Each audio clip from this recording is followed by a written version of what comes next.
This is the Agar by KBDFans. Let's talk about it.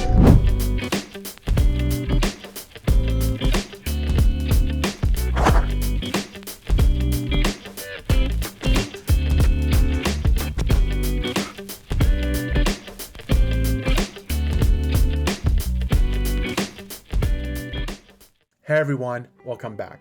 Today we're going to take a look at KBDFans' newest keyboard, the Agar.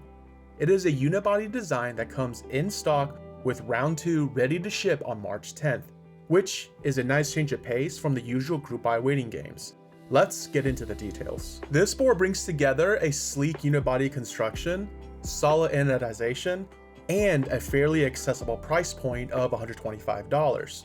So if you're someone who's into clean aesthetics and good machining, this could be something that may interest you. The anodized finish is smooth and consistent, with precise machining around the edges. Overall, it looks and feels well made, and I really like how they have implemented the curves here. Just makes it a visually interesting board. They've also added RGB underglow, which cannot be seen in the aluminum version. However, it can really pop if you go with a polycarbonate case. So for all you RGB enjoyers out there, this is for you. One of the key features is the gasket friction system.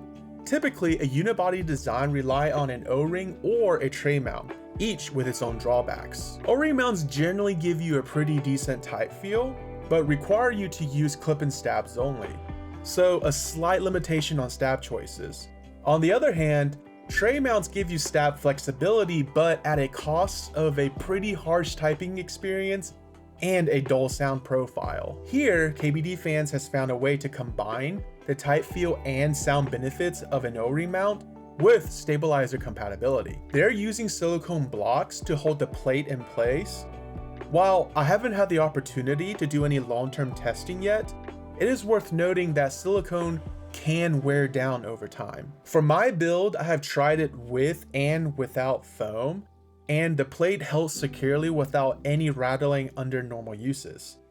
Now, with a foam build, you technically can shake the assembly out of the unibody case if you do it violently.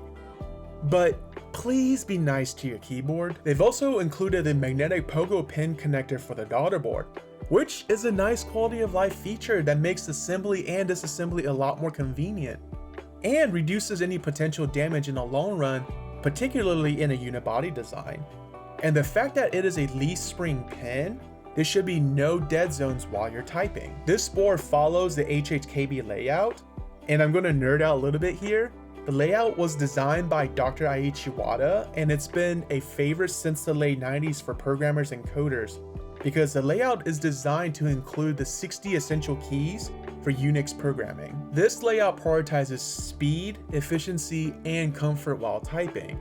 And the Agar does a good job recreating this style. However, one thing to note is that there is no true 6U water support, so if you're a HHKB purist, this might be a drawback for you. The typing feel is reminiscent of an O-ring mount, neither too soft or overly bouncy. It's comfy, and you still get that soft feedback from the silicone blocks. Sound-wise, going foamless introduces a slight resonance. I wouldn't call it hollow, it's still pretty balanced and decently full. I have the aluminum plate for the test. However, I am curious how a PC plate will change the sound, particularly for those who are looking for a more deeper or mellow sound profile. We got a couple builds for you in the sound test. Let me know in the comments below which one you prefer.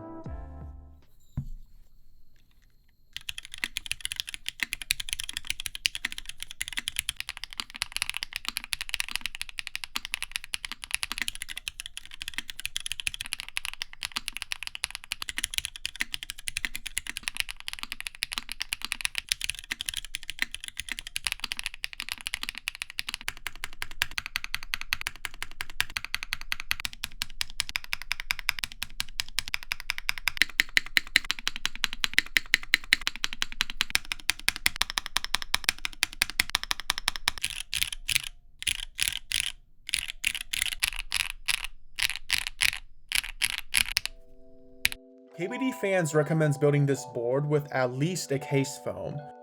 I would love to see that they provide an ESD film instead of just a case foam, so that people can further fine-tune their sound without any potential risk of bottoming out. The daughter board is proprietary, as are the silicone blocks and the PCB. I would love to see KBD fans offer spares for these parts, so users may be able to purchase them to replace anything down the line. Hopefully these will become more accessible in the future. Overall, this is a solid pick for anyone that wants to try an HHKB layout in an aluminum or polycarbonate case.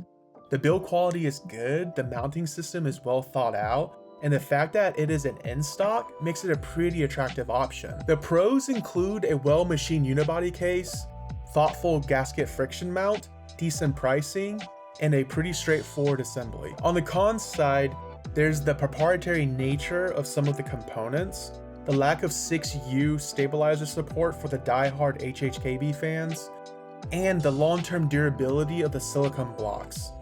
Now, a lot of these cons can be alleviated by offering spare parts for purchase. If you're looking to explore an HHKB style board or electrostatic capacitive build, this is worth considering.